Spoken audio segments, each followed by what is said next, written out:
এইটো আমাৰ পুৰণা ঘৰ আছিলে চাওকচোন। এতিয়া ভাঙি চিঙি তাত নতুন ঘৰ বনোৱা হ'ব। ভাঙিবলৈ কালি পৰহিমানৰ পৰা আৰম্ভ কৰিছে। এয়া তাকে অকণমান ভিডিঅ' কৰি থওঁ বুলি ভাবিলোঁ।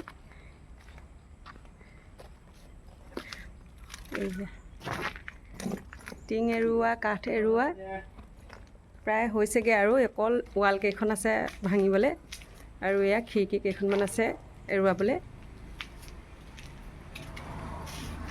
কেইদিন লাগিব ভাঙিবলৈ? সোনকাল কৰি দিব।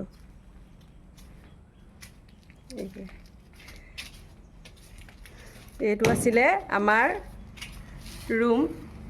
এয়া এতিয়া অৱস্থা চাওকচোন। এইটো আমাৰ ৰুম আছিলে। 15 বছৰ থাকিলোঁ আৰু এইটো ৰুমত।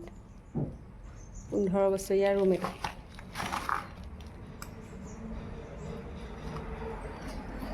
এয়া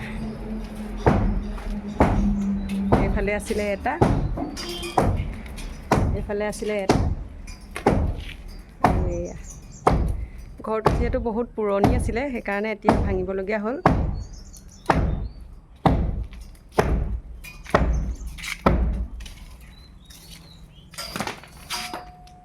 ভাঙি পেলাব মেলিব।